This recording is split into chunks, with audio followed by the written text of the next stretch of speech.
Assalamualaikum warahmatullahi wabarakatuh. Salam sejahtera untuk kita semua. Puji syukur atas nikmat yang Tuhan limpahkan dimanapun kalian berada. Semoga kita selalu diberikan kesehatan. Saya Irwan. Dalam kesempatan yang berbahagia ini saya akan membahas tentang inflasi. Nah, apa itu inflasi dan apakah merugikan masyarakat? Oke, langsung saja kita ke materinya. Let's go. Materi yang akan saya bahas itu ada beberapa. Yang pertama ada tingkat inflasi, biaya inflasi, permintaan dan penawaran tingkat harga, dan yang terakhir mengatasi lingkungan inflasi rendah. Tingkat inflasi mengukur persentase kenaikan harga tahunan. Yang paling ukuran yang biasa adalah harga konsumen. Pemerintah menerbitkan harga konsumen, indeks CPI, setiap bulan, dan tingkat inflasi adalah persentase kenaikan itu indeks selama 12 bulan sebelumnya. Gambar 26.6 menunjukkan tingkat inflasi untuk Amerika Serikat, Jepang, Inggris, dan Uni Eropa. Seperti yang Anda lihat, inflasi sangat parah antara tahun 1973 dan 1983, dan relatif rendah pada pertengahan 1980-an dan dalam beberapa tahun terakhir. Memang, Jepang mengalami periode deflasi yang berkepanjangan, penurunan harga, selama periode tersebut 2000-an. Beberapa negara lain juga mengalami deflasi pada resesi 2009. Dimungkinkan juga untuk memberikan tingkat inflasi untuk harga lainnya. Sebagai contoh, indeks diterbitkan untuk harga komoditas, harga pangan, harga rumah, harga impor, harga setelah memperhitungkan pajak dan sebagainya. Tingkat inflasi mereka masing-masing hanyalah persentase kenaikan tahunan mereka. Demikian juga dimungkinkan untuk memberikan tarif inflasi tingkat upah, inflasi upah. Ketika terjadi inflasi, kita harus berhati-hati dalam menilai seberapa nasional output, konsumsi, upah, meningkat. Ambil kasus PDB. PDB pada tahun 2 mungkin tampak lebih tinggi daripada tahun 1, tetapi ini mungkin sebagian atau bahkan seluruhnya hasilnya dari harga yang lebih tinggi. Jadi PDB dalam bentuk uang mungkin meningkat sebesar 5%, tetapi jika inflasi adalah 3%, pertumbuhan real dalam PDB hanya akan menjadi 2%. Dengan kata lain, volume output hanya akan 2% lebih tinggi. Tingkat inflasi mengukur persentase kenaikan harga tahunan. Yang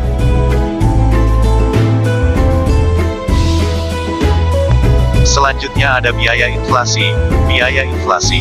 Kurangnya pertumbuhan jelas merupakan masalah jika orang menginginkan standar hidup yang lebih tinggi. Pengangguran jelas merupakan masalah, baik bagi penganggur itu sendiri dan juga untuk masyarakat, yang menderita kerugian dalam output dan harus mendukung para penganggur. Tetapi mengapa inflasi menjadi masalah? Jika perusahaan dihadapkan dengan kenaikan biaya, lakukan itu benar-benar penting jika mereka dapat meneruskannya dengan harga yang lebih tinggi. Demikian pula untuk pekerja, jika upah mereka mengikuti harga, tidak akan ada pemotongan dalam hidup mereka standar. Jika orang dapat mengantisipasi tingkat inflasi dengan benar dan menyesuaikan harga sepenuhnya dan pendapatan untuk diperhitungkan, maka biaya inflasi memang akan terjadi relatif kecil. Bagi kami sebagai konsumen, mereka hanyalah yang relatif kecil ketidaknyamanan karena harus menyesuaikan gagasan kami tentang harga yang adil untuk setiap item ketika kita pergi berbelanja. Untuk perusahaan, mereka akan kembali menjadi biaya yang relatif kecil harus mengubah label harga, atau harga di katalog atau di menu, atau menyesuaikan slot mesin. Ini dikenal sebagai biaya menu. Kenyataannya, masyarakat sering melakukan kesalahan dalam memprediksi tingkat inflasi dan tidak dapat beradaptasi sepenuhnya dengan itu. Ini mengarah pada masalah berikut, yaitu cenderung lebih serius semakin tinggi tingkat inflasi dan semakin kurs berfluktuasi. Redistribusi. Inflasi mendistribusikan kembali pendapatan jauh dari pendapatan tetap dan mereka yang berada dalam posisi tawar yang lemah, kepada mereka yang dapat menggunakan kekuatan ekonomi mereka untuk mendapatkan gaji yang besar, sewa atau keuntungan meningkat.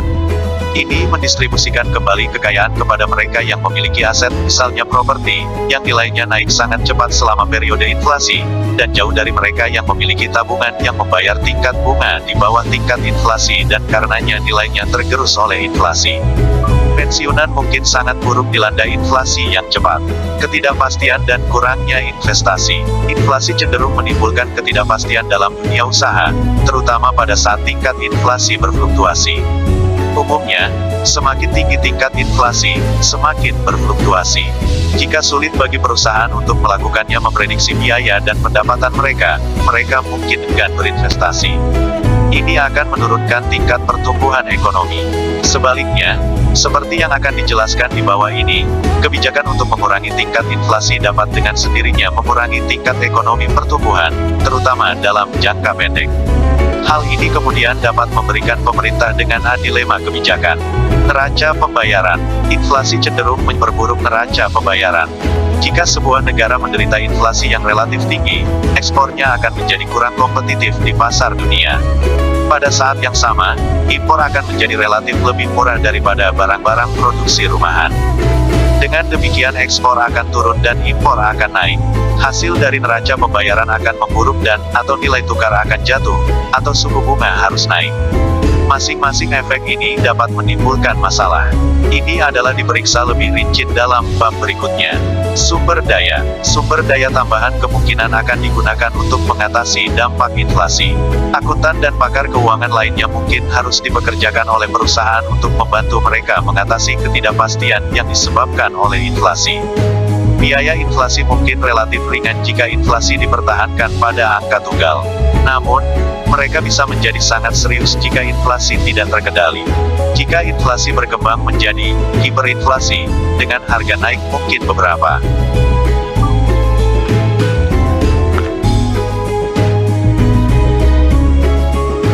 Selanjutnya ada permintaan dan penawaran agregat dan tingkat harga. Jadi, tingkat harga dalam perekonomian ditentukan oleh interaksi agregat permintaan dan penawaran agregat. Analisisnya mirip dengan analisis permintaan dan penawaran di pasar individu, tetapi ada beberapa perbedaan penting. Gambar 26.7 menunjukkan permintaan agregat dan kurva penawaran. Mari kita periksa masing-masing secara bergiliran. Kurva permintaan agregat. Ingat apa yang kami katakan tentang permintaan agregat sebelumnya di bab ini.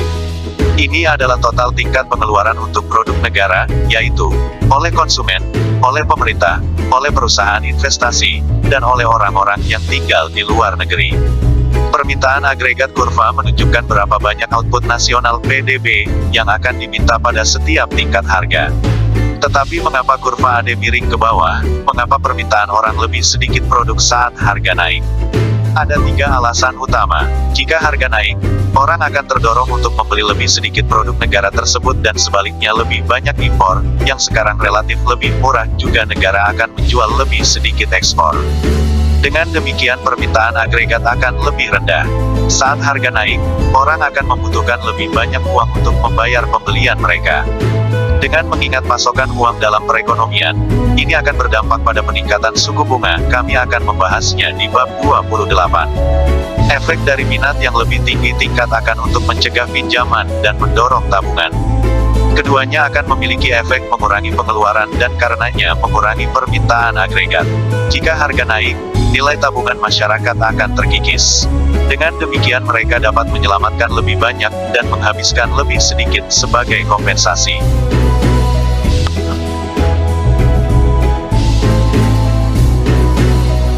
Kurva penawaran agregat. Kurva penawaran agregat miring ke atas, setidaknya dalam jangka pendek.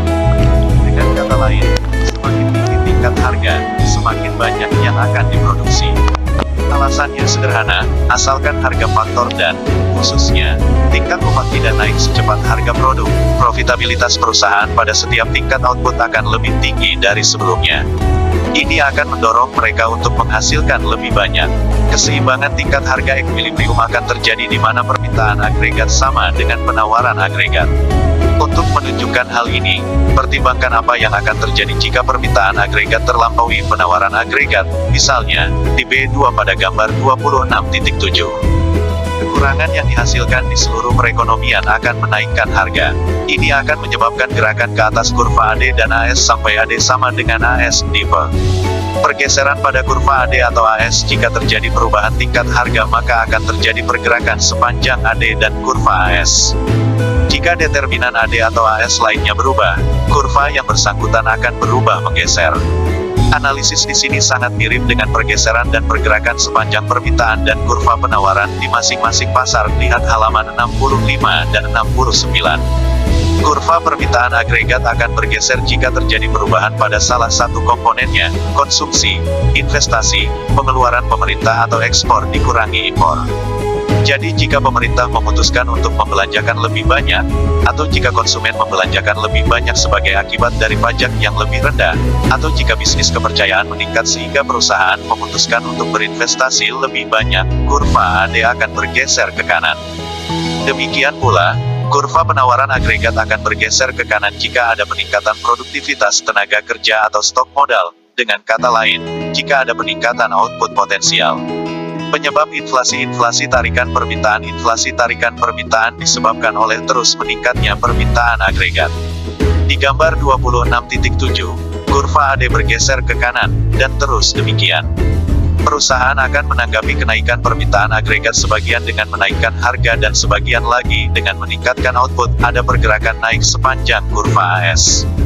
Berapa banyak yang mereka hasilkan harga tergantung pada seberapa banyak biaya mereka naik sebagai akibat dari peningkatan output. Ini pada gilirannya tergantung pada seberapa dekat keluaran aktual dengan keluaran potensial. Semakin sedikit kendur ada dalam perekonomian, semakin banyak perusahaan akan menanggapi kenaikan permintaan dengan menaikkan harga mereka, semakin curam kurva AS.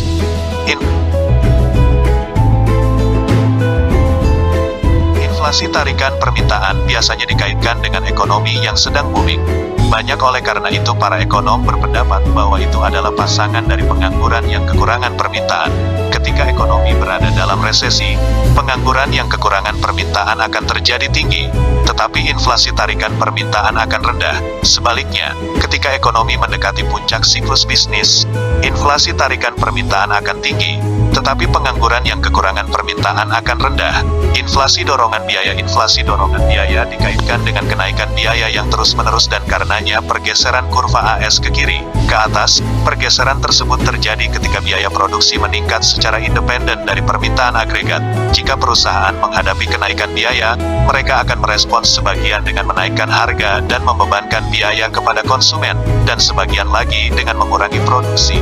Ada gerakan mundur sepanjang kurva AD. Seberapa banyak perusahaan menaikkan harga dan mengurangi produksi bergantung pada bentuk kurva permintaan agregat. Semakin tidak elastis kurva AD, semakin sedikit penjualan akan jatuh sebagai akibat dari setiap harga.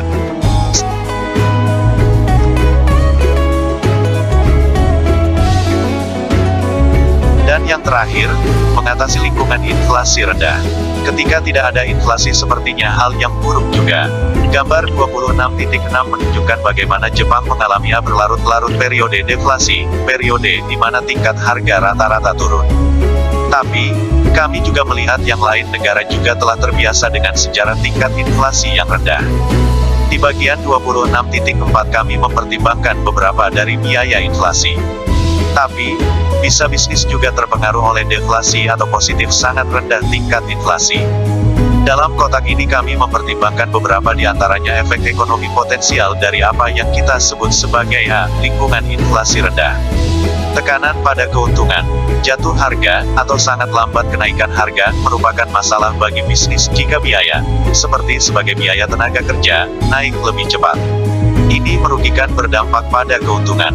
Sampai batas tertentu perusahaan mungkin mampu untuk mengimbangi tekanan harga dengan mencari produktivitas perbaikan atau mengevaluasi kembali semua aspek mereka organisasi, termasuk hubungan dengan pemasok dan pembeli. Tapi, mungkin ada batasan produktivitas meningkat dan untuk setiap penghematan biaya dengan menjadi lebih ramping atau melakukan sesuatu dengan lebih baik. Pada akhirnya, keuntungan menderita dan ini dapat mengakibatkan hilangnya pekerjaan.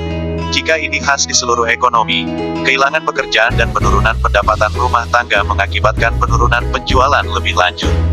Sebuah spiral deflasi. Sebagai konsumen kita cenderung berpikir penurunan harga sebagai hal yang baik. Tapi penurunan harga bisa menghasilkan spiral ke bawah.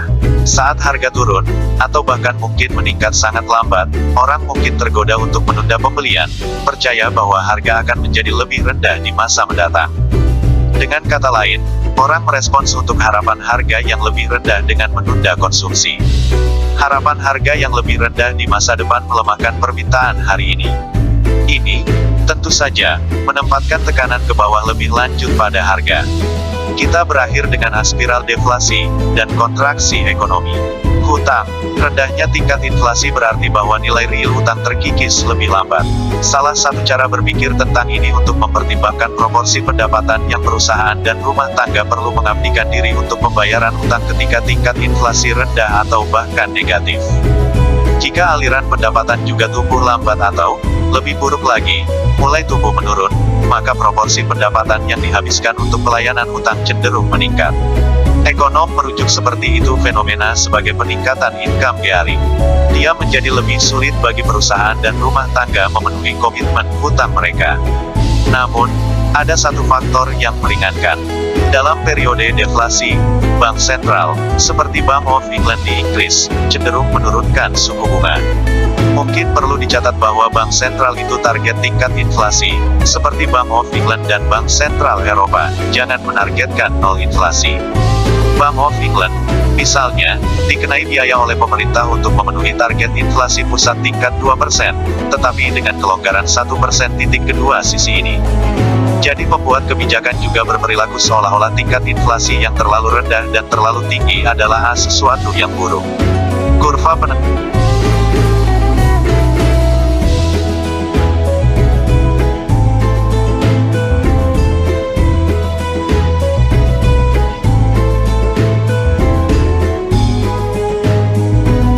Sekian presentasi saya hari ini. Jika ada kurangnya saya mohon maaf yang sebesar-besarnya. Semoga apa yang saya sampaikan berguna untuk diri saya sendiri dan banyak orang pada khususnya. Wassalamualaikum warahmatullahi wabarakatuh.